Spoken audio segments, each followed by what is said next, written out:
Welcome back to Adventures with Mitsy. I'm Aaron, and today we'll be taking on Section 8 of the Heysen Trail.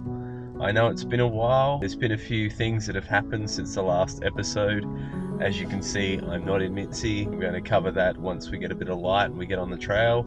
Today it's going to be about 21.4 kilometers from the start of the trail to the end. We are back where we started before. It's dark out, there's not much to see. Unfortunately, I got all the way out here and realized I took out the cable which connects the controller to my phone for the drone. Yeah, but apart from that, it's 21.4 Ks from Myponga to Mount Compass. We've got a couple of hills in between. It's about 534 meters of elevation. Looking to do about 42 kilometers today of hiking. It's probably been 8 months since my last hike. I think the last video was the last big hike I did. I haven't done too many in between. Without Mitsy, it's a bit hard to get to the trail, and I'll explain why a bit later on in the episode. So stay tuned. It's going to be a nice day. It doesn't look like we're going to get any rain. I think it's about 5% chance of rain, top of about 15 degrees. So it's going to be a nice cool day for walking. I'm all ready to go, fed, caffeinated. Yeah, let's get to it. I'll see you on the trail.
So about September last year, as I was sort of winding down the year and getting ready to travel to Perth, things have changed a lot for me.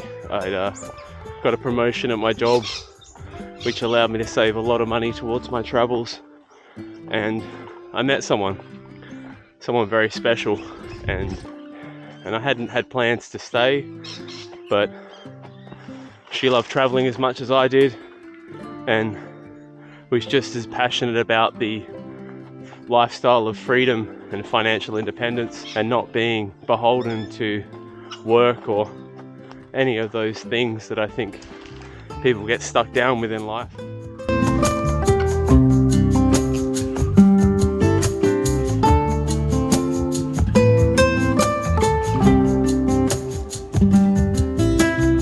So it's about 20 past 8, we're about 4.7 Ks on the trail and been walking for a bit over about an hour and a half. I just passed a property, which is one of the short properties that you sort of cross to get to another paddock, and these two beautiful dogs came and greeted me. One was like a little chocolate lab and the other was a border collie, and I was a bit worried. You know, you're on private property. Obviously I'm on the trail and I stick to the fence line as I should. From time to time you're going to encounter animals of all sorts. I wasn't expecting two very gorgeous dogs to come and greet me, and they were very friendly and approachable. I made sure that I held my hand out, let them sniff me, gave them a little pat. Got to pat some beautiful dogs and it was nice. They were sort of guiding me along the trail, telling me that I shouldn't come back anytime soon. Hopefully they'll greet me just as friendly when I return tonight. Yeah, I just wanted to share with you that little story. I thought it was cute.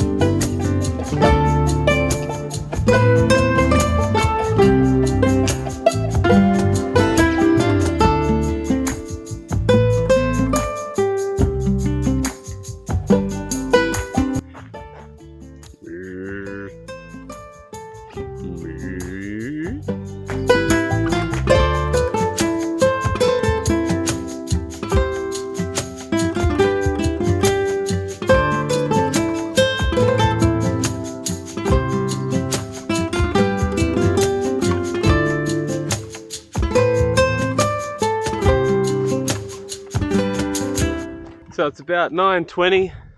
We've just hit the 10k mark. We're a little under halfway to the end of the first leg and feeling pretty good. The trail's been relatively easy after the first bit of hills. The last trail was big stretches of dirt roads. As you can see, the road here is sort of splitting down a couple of open paddocks. Beautiful clouds, rolling hills, you know, all my favorite things. Can't get over how good it is to be back on the trail. It just feels so amazing. Really just loving the fresh air and the scenery. Seen so many animals today. Started with some little sheep and lambs, and then saw two big floofers coming running at me. A rather antisocial pony. Now I'm out here and getting stared down by the cows. Group of kangaroos just off in the distance. Just beautiful. Birds are singing, sun's on me. We're almost into the heart of winter now, and so lucky to have such a glorious day. Anyway, I'll check in once we make another bit of progress and see you on the trail.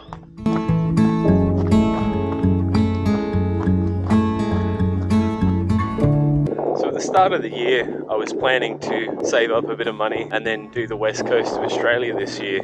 Unfortunately, earlier this year around February, I was driving in Mitsy. I noticed the temperature gauge was hitting the red, so I pulled over immediately and opened the hood to find that the overflow tank for the radiator was just bubbling away and there was water leaking out of a hose somewhere under the engine. I had some water in the car.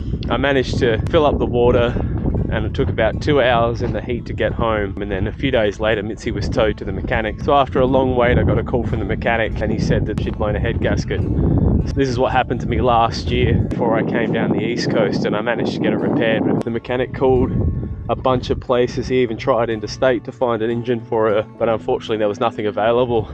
He sort of talked to me about the cost as if, you know, if we were able to find a replacement engine, it still would have been a lot of money, basically. And I ummed and ahed. Mitsy was more than just a car for me. I lived in her for 6 months. She was more than just a car to me. She was my home. She represents a lot of things. The freedom to travel, freedom just to get up and go when I want to. Losing her was tough. In the end, I had to decide to let her go. Unfortunately, I wasn't able to find a buyer, and she ended up at the wreckers, which I thought was a sad end. I managed to salvage some of her part. Mitsy's no longer with us, so it was tough. So yeah, that sort of happened around February this year. With all things considered, I decided to stay here and continue working for a few years. Save up a good nest egg of money so I'm able to travel. Recently, I've managed to, as you saw in the first part of the episode, I've managed to get myself a vehicle through work, which means I'll be able to do more hikes. Being out behind the wheel again, I felt that sense of freedom again, you know, and being out here on the trail, I've just felt it all again, you know. It's been really good. It's been hard. Losing Mitsy was a blow, you know. She took me all the way down the east coast. We had so many adventures together. It's very sad to have her go. She'll always be here in my heart. I think in her spirit, I'll continue the channel. It all started with her, and I think the channel is more about what she represented than the car itself. And I plan to continue that. That's basically caught you up to speed with what's happening. Thank you for sticking around and staying subscribed. It's kept me motivated to want to come and do another video. So it's about 10:48. We're about 16.5 k's down the trail. Not far off the end. Got about another 5 or so k's to go. The dirt roads have just turned into paddocks now. A bit thinking I was going to get away with a nice stroll today because it was pretty flat for the most part in the middle there, and then just back there they threw in a nice little dip in a hill. Looking forward to sitting down, having a little early lunch, changing my socks so I don't get too many blisters. All in all, a lovely trail so far. I'll let you know once we get there.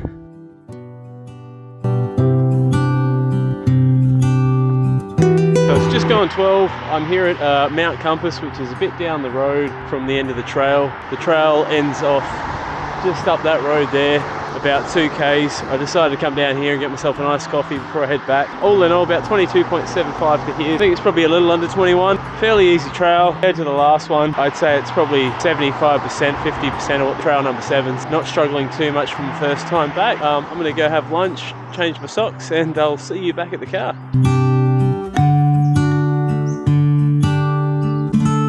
Hey guys, welcome back. I didn't end up recording at the car. As I was packing for the hike, I discovered that my head torch battery acid had leaked on the connectors and it wasn't working. I made the call after cleaning it to take out the batteries due to having the drone cable missing. I left the batteries in my car. I ended up using the phone torch to get down that up and down the first bit of the trail and just didn't have any battery left to record anything, and I just wanted to go and have a shower. So I thought I'd record this. It's a couple of weeks later. I've been putting together the video. The final trail length was 45.21, an elevation of 1.2 kilometers. It was quite a hike on the way back. I did get blisters, unfortunately. I was regretting that iced coffee stop that you saw. All in all, about 10 hours hiking. It was a beautiful trail, well worth the effort. If you've stayed this long, thanks, you're a bloody legend. I will see you in the next episode. I will finish off with some footage from a hike myself and my girlfriend did last week in the Grampians and Mackenzie Falls, and a little bit of the promised footage from Bali that I took while I was over there. So enjoy that, and I'll see you next time for the next episode. Cheers.